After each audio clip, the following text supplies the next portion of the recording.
Welcome success academy students 11th physics online lecture. तर last लेक्चरला आपण महत्वाचं म्हणजे पॅरलोग्राम लॉ किंवा law of parallelogram for vector addition of two vectors, दोन वेक्टरच्या ऍडिशनसाठी आपण पहिल्यांदा बघितला होता ट्रायंगल लॉ आणि नंतर बघितला होता लॉ ऑफ पॅरलोग्राम. त्याच्यावरून आपण मॅग्निट्यूड ऑफ गिव्हन रिझल्टंट काढू शकत होतो. तर एक गोष्ट लक्षात ठेवा, मी तुम्हाला हिंट म्हणून सांगतो. जर दोन वेक्टर्स असतील, लक्षात ठेवा, जेव्हा दोन वेक्टर्स असतील आणि त्यांचा रिझल्टंट जर आर बार असेल तर त्यावेळेला त्याची मॅग्निट्यूड बघा, याच्या डोक्यावरती मी बार घेतला नाही म्हणजे मॅग्निट्यूड, त्याचा फॉर्म्युला लक्षात काय ठेवायचं बघा, P square plus Q square plus 2pq cos theta. आता थिटा कुठं आहे तर पी आणि क्यू मधला जो अँगल आहे त्याला म्हणायचं थिटा.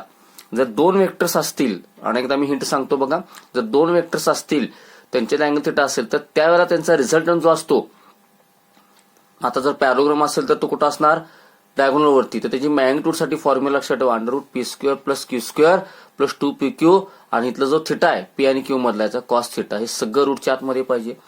पण ज्या वेळेला सिंगल वेक्टर दिलेला असतो, लक्षात घ्या, ज्यावेळेला सिंगल वेक्टर असतो आणि त्याचे आपण काय करतो, कॉम्पोनंट सेपरेट करतो. समजा हा RX बार आणि RY बार, आर बारची, तर त्यावेळेला आपल्याला लक्षात ठेवा त्याचा रिझल्टंट जो आहे, सिंगल वेक्टर असेल त्याचा मॅग्निट्यूड कशी काढायची, √RX square plus RY square, आणि जर तिसरा असेल तर RZ स्क्वेअर. हे दोन फॉर्म्युले, हे दोन हिंट लक्षात ठेवा. हे आपल्याला न्यूमरिकलला खूप उपयोगाचे आहेत. अनेकदा सांगतो, जर दोन वेक्टर दिले असतील तर त्यांच्या रिझल्टंटची मॅग्निट्यूड कशी काढायची, √p square plus Q square plus 2pq cos theta. आणि ज्यावेळेला सिंगल वेक्टर असेल, ज्यावेळेला काय असेल आपल्याकडे सिंगल वेक्टर असेल आणि त्याचा आपल्याला काय काढायचं असेल मॅग्निट्यूड, तर त्यावेळेला फॉर्म्युला कॉम्पोनंटच्या स्वरूपात काढायचं. Resolution of two vectors, given vector can be separate into two components, then it is called as resolution of vectors. तर त्यावेळेला याचा फॉर्म्युला वापरायचा √RX square plus RY square, आणि तिसरा जर असेल तर RZ स्क्वेअर. 2 डायमेन्शनल असेल 2 डायमेन्शनल, 3 डायमेन्शनल असेल तर 3 डायमेन्शनल. इथं पण लक्षात आलं. हे मी आतापर्यंत झालेलं थोडीशी हिंट सांगितली. चला ह्याच्या पुढे जाऊया आपण. तर आतापर्यंत आपण वेक्टरचं ऍडिशन कशी करायची, त्यासाठी आपल्याकडे ट्रायंगल लॉ आहे, त्यानंतर लॉ ऑफ पॅरलोग्राम आहे, आणि माहितीसाठी आता तुमच्या सिलेबस मधनं तो काढून टाकलाय. जर मल्टिपल वेक्टर असतील 2 पेक्षा जास्त, त्यासाठी आपल्याला होता लॉ ऑफ पॉलिगॉन, जो तुम्हाला आता सिलेबसला नाहीये. तुम्हाला फक्त सिलेबसला आता कुठला आहे, ट्रायंगल लॉ आणि लॉ ऑफ पॅरलोग्राम म्हणजे ऍडिशन ऑफ 2 वेक्टर्स एक्सेल. मग आता समजा दोन वेक्टर्स जर एकमेकांना पॅरलल असतील, समजा हा पी बार आहे आणि हा क्यू बार आहे. समजा हा आहे 5 सेंटीमीटर आणि हा आहे 2 सेंटीमीटर. मग लक्षात ठेवा यांचा रिझल्टंट काय असणार, यांचा रिझल्टंट काय असणार, P bar plus Q bar is equal to काय असणार, आर बार असणार. आता मॅग्निट्यूडच्या भाषेत बोलायला गेलं तर 5 अधिक 2 किती होणार, 7. त्यामुळे आर बार किती असणार आहे, 7 सेंटीमीटर असणार आहे. पण व्हॉट अबाउट डायरेक्शन, कारण आर बार म्हणजे वेक्टरच आहे, म्हणजे ही झाली मॅग्निट्यूड, 5 अधिक 2 म्हणजे झालं मॅग्निट्यूड. पण डायरेक्शनचं काय, तर लक्षात ठेवा त्यावेळेला ह्यांच्या पॅरल असतील तर ह्यांच्या दोघांची जी डायरेक्शन आहे ती डायरेक्शन म्हणजे कोणाची डायरेक्शन असते, रिझल्टंटची डायरेक्शन असते. आता आपण एक महत्वाच्या भागाकडे येऊया, त्याला आपण म्हणायचं सबट्रॅक्शन ऑफ वेक्टर्स. जसं आता आपण काय बघितलं, ऍडिशन ऑफ वेक्टर्स बघितलं, समजा पी बार प्लस क्यू बार किंवा ए बार प्लस बी बार. पण आता पण आपण सबट्रॅक्शन बघितलं नाही. मग आता आपल्या मनात काय प्रश्न येऊ शकतो बघा, की जसं आपण वेक्टरचं ऍडिशनसाठी रेग्युलर ऍडिशन करू शकत नाही, त्यासाठी काही वेगळे लॉ वापरायला लागले आपल्याला, जॉमेट्रिकल लॉ वापरायला लागले, triangle law, law of parallelogram. तसं सबट्रॅक्शनसाठी पण काय वेगळे लॉ आहेत का, तर लक्षात ठेवा त्याची काहीही गरज नाहीये. कारण मी आता एक जे वाक्य सांगतो हे 10वीच्या बेसवर तुमच्या लक्षात येते का बघा, कारण सबट्रॅक्शन म्हणजे एक प्रकारची ऍडिशनच असते. बघा मी काय म्हटलं, लक्षात आलं, सबट्रॅक्शन म्हणजे एक प्रकारची काय असते, ऍडिशनच असते. तुम्ही म्हणणार सर कसं काय, बघा मी तुम्हाला आपल्याला रेग्युलर मेथड सांगतो, आपलं रेग्युलर अल्जेब्रा सांगतो आणि मग वेक्टरकडे जाऊया. समजा मला 5 - 3 करायचं आहे, किती उत्तर येईल, 2. कोणी सांगू शकतं. आणि मी जर असं केलं 5 + -3, आता मला उत्तर सांगा. प्लस मायनस असेल तर काय असतं, 10वीच्या बेसवर मायनस शेवटी म्हणजे 5 - 3 इज इक्वल टू 2. म्हणजे लक्षात ठेवा इथं जे वजाबाकीचं उत्तर आहे तेच तुमच्या ऍडिशनचं उत्तर. म्हणून मगाशी मी काय म्हटलं की सबट्रॅक्शन म्हणजे एक प्रकारचे काय आहे, ऍडिशन. फक्त त्याच्यामध्ये तुम्हाला त्याचा निगेटिव्ह ऍड करायला लागतं. काय ऍड करायला लागतं, निगेटिव्ह. सेम आता आपण इथं बघणार आहे. म्हणजे थोडक्यात आता मला जर दोन वेक्टरचं काय करायचंय, वजाबाकी करायचे. समजा हा पी बार आहे, लक्षात घ्या हा पी बार आहे आणि हा काय आहे, क्यू बार आहे समजा, बरोबर. आणि मला आता पी बार मायनस क्यू बार पाहिजे. आता इथं बघायला गेलं तर दोघांची डायरेक्शन कशी आहे, सेम आहे, म्हणजे पॅरल आहेत, यांचे ऍडिशन होणार. सबट्रॅक्शनसाठी काय, तर मी असं करू शकतो का बघा, P bar plus minus Q bar. म्हणजे पी बार मध्ये मी ऍड करणार, कुठला ऍड करणार, क्यूचा निगेटिव्ह वेक्टर ऍड करणार. क्यूचा काय ऍड करणार, निगेटिव्ह वेक्टर. मग आपण टाइप्स ऑफ निगेटिव्ह वेक्टर शिकलोय बघा, बरोबर. मॅग्निट्यूड सेम पण डायरेक्शन अपोजिट. हा काय झाला लक्षात, क्यू बारचा काय झाला, निगेटिव्ह वेक्टर झाला. हा क्यू बारचा काय झाला, निगेटिव्ह वेक्टर. मग मला सांगा ह्यांची आपण ऍडिशन करूया. हा P bar as it is addition, हा क्यू बार डायरेक्शन बदल ऍज इट इज. हा क्यू बारच्या ऐवजी काय आहे, मायनस क्यू बार. म्हणजेच काय आलो, पी बार प्लस मायनस काय असतं, मायनस क्यू बार. म्हणजे थोडक्यामध्ये दोन अँटी पॅरलची ऍडिशन, दोन अँटी पॅरलची ऍडिशन म्हणजेच काय असतंय, सबट्रॅक्शन. दोन अँटी पॅरलची ऍडिशन, लक्षात घ्या. हा इकडे आणि हा इकडे आहे, दोन अँटी पॅरलची ऍडिशन म्हणजेच काय असतंय, सबट्रॅक्शन. लक्षात आलं. म्हणजे शेवटी मी पोचलो कशाला, ऍडिशनला. आणि ऍडिशनला पोचलेले आपल्याकडे लॉ आहेत, ट्रायंगल लॉ आहे, लॉ ऑफ पॅरलोग्राम आहे, बरोबर आहे. म्हणजे थोडक्यात सबट्रॅक्शनसाठी वेगळे रूल करायची गरज नाही. सबट्रॅक्शनसाठी वेगळे रूल करायची गरज नाही, कारण सबट्रॅक्शन म्हणजे वन टाइप ऑफ ऍडिशनच आहे. सबट्रॅक्शन म्हणजे वन टाइप ऑफ काय आहे, ऍडिशन आहे. फक्त त्याचा अँटी पॅरल म्हणजे निगेटिव्ह वेक्टर ऍड केला की झालं. म्हणजे पुन्हा आपण पोचलो कशाला, निगेटिव्ह वेक्टरच्या ऍडिशनला पोचलो. मग ऍडिशनसाठी आपल्याला आहे, म्हणजे पुन्हा ऍडिशनची प्रोसिजर जर असेल तर आपल्याकडे काय आहे, आपल्याकडे लॉ ऑफ ट्रायंगल आहे, लॉ ऑफ पॅरलोग्राम आहे, करू शकता. सो सबट्रॅक्शनसाठी वेगळं रूल करायची गरज नाही. त्यामुळे लक्षात ठेवा, ऍडिशन विथ अँटी पॅरल वेक्टर, ऍडिशन ऑफ अँटी पॅरल. म्हणजे हा समजा पी बार असेल आणि हा क्यू बार असेल तर एकमेकांना काय झाले, अँटी पॅरल झाले, बरोबर. तर ह्यांची ऍडिशन म्हणजे मग लक्षात ठेवा काय होणार, लक्षात ठेवा पी बार आणि हा क्यू बारचा काय असेल, मायनस क्यू बार असणार. याची डायरेक्शन कशी अपोजिट आहे, निगेटिव्ह वेक्टर झाला. अशा वेळेला ऍडिशन ऑफ अ वेक्टर म्हणजेच काय असणार आहे, त्याचा निगेटिव्ह वेक्टर ऍड करायचा म्हणजेच अँटी पॅरल वेक्टर ऍड करायचं म्हणजे सबट्रॅक्शन. म्हणजे सबट्रॅक्शनसाठी वेगळी तुम्हाला कुठली मेथड वापरायची गरज नाही. लक्षात येते मी काय म्हणते, ठीक आहे. सगळे मी तुम्हाला एमसीक्यू पॉईंट किंवा आयएमपी पॉईंट सगळे सांगावले. पुढचा अजून महत्वाचा पॉईंट चालू व्हायच्या अगोदर आणखीन एक, ऍडिशन किंवा सबट्रॅक्शन ही सेम टाईपच्याच वेक्टरची होऊ शकते. म्हणजे काय लक्षात ठेवा, म्हणजे आता समजा इकडे फोर्स आहे F1 बार, इकडे फोर्स आहे F2 बार, तर ह्यांची मात्र ऍडिशन होऊ शकते. F1 bar plus F2 bar is equal to समजा काय होऊ शकतं, F बार होऊ शकतं. लक्षात आलं, F बार होऊ शकतं, बरोबर आहे का. किंवा व्हेलॉसिटी असेल V1 bar plus V2 bar is equal to V bar. पण असं कधी होणार नाही की F1 बार प्लस V1 बार यांची ऍडिशन होऊ शकत नाही. म्हणजे अट्रॅक्शन किंवा ऍडिशन किंवा सबट्रॅक्शनसाठी सेम टाईपचेच वेक्टर्स लागतात, सेम टाईपचे वेक्टर होतात. व्हेलॉसिटी आणि फोर्सचे ऍडिशन होऊ शकत नाही.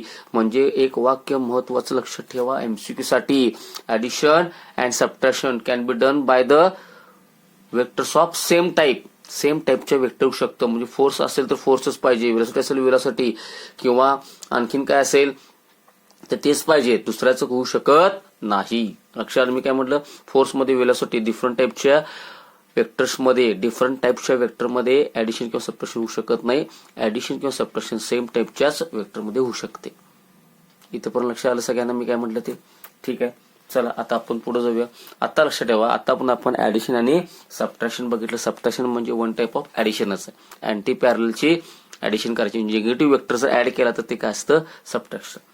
मग आता महत्वाचा प्रश्न जो आहे की मॅथमॅटिक्स मध्ये ऍडिशन सबट्रॅक्शन त्याच्याबरोबर असतं डिव्हिजन आणि मल्टिप्लिकेशन. तर माझं एक वाक्य लक्षात ठेवा, वेक्टरसाठी there is no division process. भागाकार ही प्रोसेस वेक्टर मध्ये नाही. आता का नाही हे मला विचारू नका, नाहीये. पण मल्टिप्लिकेशनची मात्र प्रोसेस आहे. आणि मल्टिप्लिकेशनलाच आपण काय म्हणतो, that is called as product म्हणतो. मॅथ्स किंवा फिजिक्स मध्ये आपण multiplication is also called as product, बरोबर आहे. आता लक्षात ठेवा, ह्याच्यामध्ये येणारं उत्तर, समजा मी दोन वेक्टर आहे, लक्षात घ्या दोन वेक्टर्स आहेत, समजा पी बार आहे आणि क्यू बार आहे. ह्यांचं उत्तर समजा आर आलं, इथे काय फरक दिसतो, हा एक वेक्टर आहे, डोक्यावरती बार आहे म्हणजे हा वेक्टर आहे, हा वेक्टर आहे. दोघांचं मी काय केलं, मल्टिप्लिकेशन केलं म्हणजेच काय केलं, प्रोडक्ट केलं. पण येणारं उत्तर बघा, मला सांगा डोक्यावरती बार आहे का, नाही आहे, ही ओनली मॅग्निट्यूड आहे. मग त्यावेळेला त्याला काय म्हणतो आपण, स्केलर म्हणू शकतो. काय म्हणू शकतो, स्केलर. बरं, हा झाला एक प्रकार. आणखी एक प्रकार बघा, दोन वेक्टरचा आता मी गुणाकार करायला लागले, दोन वेक्टरचा गुणाकार करवले आणि ह्याचं उत्तर काय आले बघा. तर दोन वेक्टरचं मल्टिप्लिकेशन म्हणजे दोन वेक्टरचं प्रोडक्ट, हा तिसरा पण काय आहे, वेक्टरच आहे. तर त्यावेळेला हे उत्तर काय म्हणायचं, वेक्टर. म्हणजे थोडक्यात जर तुम्ही दोन वेक्टरचं मल्टिप्लिकेशन केलं तर त्याचं उत्तर स्केलरमध्ये पण येऊ शकतं, वेक्टरमध्ये पण येऊ शकतं. चल, जर त्याचे उत्तर स्केलर मध्ये असेल तर त्या प्रोडक्टला काय म्हणायचं, स्केलर प्रोडक्ट म्हणायचं. जर आलेला रिझल्टंट कशामध्ये असेल, ओनली मॅग्निट्यूड मध्ये असेल, आलेला रिझल्टंट गुणाकाराचं उत्तर, मल्टिप्लिकेशनचं उत्तर, प्रोडक्टचं उत्तर जर कशामध्ये असेल, ओनली मॅग्निट्यूड स्केलर मध्ये, तर त्याला म्हणायचं स्केलर प्रोडक्ट म्हणायचं. आणि जर दोन वेक्टरचं आन्सर, फायनल आन्सर हे जर कशामध्ये असेल, वेक्टर मध्ये असेल, तर त्याला म्हणायचं वेक्टर प्रोडक्ट म्हणायचं. काय म्हणायचं, वेक्टर प्रोडक्ट. म्हणजेच थोडक्यात तुम्हाला कळलं असेल की आपल्याकडं प्रोडक्ट ऑफ वेक्टर जर केले तुम्ही, म्हणजे वेक्टरचं मल्टिप्लिकेशन, प्रोडक्ट ऑफ वेक्टर जर केले, तर आपल्याकडे दोन प्रोडक्ट आहेत, दोन गुणाकार आहेत. एक आहे स्केलर प्रोडक्ट आणि दुसरा प्रकार आहे, आलेला आन्सर जर वेक्टर मध्ये असेल तर याचं नाव आहे वेक्टर प्रोडक्ट. येथे लक्षात, स्केलर प्रोडक्ट आणि वेक्टर प्रोडक्ट असे त्याचे दोन नावं आहेत. लक्षात मी काय म्हटलं.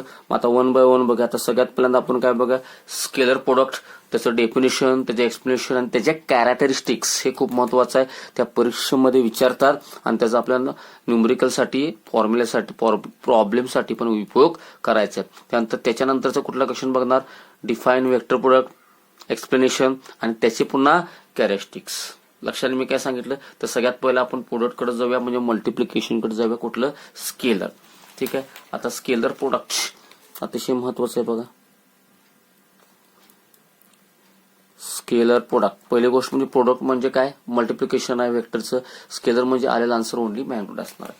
मग आता बघा, समजा माझ्याकडे दोन वेक्टर्स आहेत, एक आहे पी बार, ही झाल्याची मॅग्निट्यूड आहे, डायरेक्शन. समजा दुसरा एक क्यू बार आहे, मी समजा म्हणतोय, म्हणजे लेट्स किंवा सपोज हा क्यू बार आहे, यांच्या दोघांचे ते अँगल किती आहे, थिटा एवढा अँगल आहे. 10 डिग्री, 20 डिग्री, 30 डिग्री, जो अँगल असेल त्याला आपण काय म्हणूया, थिटा म्हणूया. लक्ष येते. ठीक आहे. मग आता बघा, ज्यावेळेला स्केलर प्रोडक्ट असेल म्हणजे पी बार आणि क्यू बार, त्यावेळेला चिन्ह कुठलं वापरतात बघा, डॉट वापरतात. जसं आपण प्लसला असं वापरतो, मायनसला असं वापरतो, बरोबर आहे का. हे जसे चिन्ह ठरलेले आहेत, तसं जर स्केलर प्रोडक्ट असेल तर कुठलं चिन्ह वापरतात, डॉट चिन्ह वापरतात. बरोबर. मग ह्या वेळेचं उत्तर काय येणार आहे बघा, यांच्या गुणाकाराचं उत्तर. पी बारची मॅग्निट्यूड काय असणार हो, पी. बघा, डोक्यावरचं बार काढलं की काय असते, मॅग्निट्यूड. ठीक आहे. क्यू बारची मॅग्निट्यूड काय असणार, क्यू. डोक्यावरचा बार काढायचा. ठीक आहे. त्यानंतर ह्यांच्या दोघात अँगल किती आहे, थिटा. त्याचा कोसाइन घ्यायचा म्हणजे कॉस घ्यायचा, म्हणजे काय असणार, कॉस थिटा. 10 असतं जर काय झालं असतं, कॉस 10. 30 असेल तर कॉस 30. तसं थिटा असेल तर कॉस थिटा. लक्षात ठेवा, ह्यालाच म्हणायचं स्केलर प्रोडक्ट. बघा, हा वेक्टर होता, हा वेक्टर होता, ह्यांचा आपण डॉट वापरला म्हणजे कुठला प्रोडक्ट घेतलाय, स्केलर प्रोडक्ट. पण आलेलं उत्तर काय आहे बघा, मॅग्निट्यूड आहे, ही मॅग्निट्यूड आहे, ही मॅग्निट्यूड आहे. अँगल म्हणजे नेहमी काय असतो, मॅग्निट्यूड. या सगळ्या मॅग्निट्यूडचं उत्तर काय येणार आहे, मॅग्निट्यूड येणार आहे. म्हणजे हे उत्तर कशामध्ये आलं, ओनली मॅग्निट्यूड. म्हणजे उत्तर कशामध्ये आहे, स्केलर मध्ये आहे. म्हणून याला शब्द कुठला वापरला आपण, इट इज स्केलर प्रोडक्ट. बरोबर. मग आता इथं मी डेफिनेशन करतो बघा, डोळ्यासमोर कायम हे आणायचं, P bar dot Q bar. सगळं काय म्हणायचं, P bar dot Q bar is equal to P Q cos theta. P बारची मॅग्निट्यूड पी, क्यू बारची मॅग्निट्यूड क्यू, आणि दोघातला जो अँगल आहे त्याचा काय घ्यायचं, कोसाइन घ्यायचं. लक्षात घ्या, शॉर्ट मध्ये लिहिताना आपण कॉस लिहितो, पण त्याचं फुल फॉर्म आहे कोसाइन. त्याचं फुल फॉर्म आहे कोसाइन. आता बघा, तर स्केलर प्रोडक्ट, डॉट प्रोडक्ट म्हणजेच कुठला प्रोडक्ट, स्केलर प्रोडक्ट. डॉट कोणासाठी शब्द आहे, स्केलरसाठी. The scalar product of two non zero vectors, हे दोघं नॉन झिरो पाहिजे तर उत्तर झिरो येईल. The scalar product of two non zero vectors is a product of, गुणाकार आहे बघा तिघांचा, इज अ प्रोडक्ट ऑफ. बरोबर आहे का. मला सांगा पहिले कोण आहेत, मॅग्निट्यूड आहे, ह्या दोघांची कोण आहे, मॅग्निट्यूड आहे. Product of magnitude of two vectors, product of, माझ्या पेनच्या इंडिकेशन कडे लक्ष द्या. प्रोडक्ट ऑफ ह्या तीनचा गुणाकार आहे. प्रोडक्ट ऑफ ह्यांचं magnitude product of magnitude of two vectors and cosine, लक्षात घ्या या ठिकाणी शब्द वापरायचा cosine, and cosine of angle between them म्हणजे झालं पी क्यू कॉस थिटा. म्हणून मी तुम्हाला काय सांगितलं, स्केलर प्रोडक्ट पार्ट करत असताना काय करायचं, हे डोळ्यासमोर आणायचं. P bar dot Q bar is equal to P Q cos theta. आता आपण मल्टिप्लिकेशन सुरू केले म्हणजे प्रोडक्ट सुरू केले. अनेकदा सांगतो वेक्टरचं प्रोडक्ट, वेक्टरचं मल्टिप्लिकेशन, वेक्टरचं प्रोडक्ट एकतर त्याचा आन्सर स्केलर मध्ये असू शकतं किंवा वेक्टर मध्ये. जर आन्सर स्केलर मध्ये असेल तर त्याला तुम्ही काय म्हणायचं, स्केलर प्रोडक्ट, आणि आन्सर जर वेक्टर मध्ये असेल तर वेक्टर प्रोडक्ट. सुरुवातीला आपण पहिला कुठला घेतलाय, स्केलर प्रोडक्ट घेतलाय, पी बार क्यू बार आहे. मग स्केलर प्रोडक्ट साठी चिन्ह कुठलं वापरतात, डॉट, म्हणून it is also called as dot product. लक्षात घ्या परीक्षेमध्ये डॉट प्रोडक्ट म्हटलं तरी डोक्यात आलं पाहिजे स्केलर प्रोडक्ट, आणि स्केलर प्रोडक्ट म्हटलं तरी डोक्यात आलं पाहिजे dot product. So P bar dot Q bar is equal to याची मॅग्निट्यूड, टोकाचं बार काढले की मॅग्निट्यूड होते बघा, म्हणून समजून घेणं अतिशय महत्त्वाचं. एवढ्यासाठी आपण क्लासेस लावत असतो. असेल बुद्धिमत्ता प्रत्येकाकडे असते, आपण वाचून काही गोष्टी करू शकतो, पण थोडं गायडन्स देणारे जर कोण चांगले असतील तर आपल्याला ते चांगलं कळतं, फास्ट कळतं. म्हणून हे महत्वाचं आहे. व्हिडिओ लेक्चर्स स्वतःचे करत चला. 11वीच्या विद्यार्थ्यांसाठी मी खास सांगतो की आपलं एक रफ नोटबुक घाला, रफ घाला आता सध्या पुरतं. आणि तुमचे जसं मी तुम्हाला नोट्स म्हणून नोट्स काढून देतोय, सगळं पुस्तकातलं आहे तसं लिहून देतं का हो, नाही लिहून देत. त्यातले काही मी माझे स्वतःचे नोट्स काढून मग तुम्हाला देतोय. तसे तुम्ही त्याचे पण तुम्ही स्वतःचे काही नोट्स काढून ठेवा ना. म्हणजे थोडक्यामध्ये तुम्ही असं लिहून ठेवू शकता का नाही, स्केलर प्रोडक्टलाच काय म्हणायचं, dot product, p bar dot Q bar, p बारचं मॅग्निट्यूड पी, क्यू बारचं क्यू, थिटा, यांच्या दोघातला अँगल कॉस. कॉसलाच आपण आता जर टेक्स्ट मध्ये लिहायचं असेल कोसाइन म्हणायचं, मॅथमॅटिकल असेल तर कॉस शॉर्ट फॉर्म आहे, पण जेव्हा तुम्ही वर्डिंग मध्ये लिहिताय त्याला कोसाइन. बरोबर आहे, सांगा आता. चला, the scalar product of two non zero vectors, the scalar product of two non-zero vectors is product of, तिघांचा गुणाकार आहे बघा, त्यामुळे शोधू वापरणे product, is product of magnitude of two vectors, magnitude of two vectors and तिसरं कोण आहे, कॉस म्हणजेच कोण, कोसाइन, कोणाचा कोसाइन, थिटा, थिटा म्हणजे कोण, अँगल, कोणाचा, त्यांचा मधला angle between them, and angle between them. लक्षात मी काय म्हटलं, म्हणजे किती सोपं याच्यामध्ये बघा. म्हणजे थोडक्यात आपण काय म्हणू शकतो, द स्केलर प्रोडक्ट और डॉट प्रोडक्ट दोन्ही नाव वापरू शकता. द स्केलर प्रोडक्ट और डॉट प्रोडक्ट, कारण स्केलर प्रोडक्टला चिन्ह वापरायचं डॉट. द स्केलर प्रोडक्ट और dot product of two vectors, the scalar product और dot product of two vectors is product of magnitude of two vectors, यांचं मॅग्निट्यूड बार काढलाय बघा डोक्यावरचं म्हणजे magnitude, and cosine of angle between them, त्यांच्यातला जो angle आहे त्याचा कोस घ्यायचा, कोसाइन म्हणजे कॉस घ्यायचा. लक्षात आलं.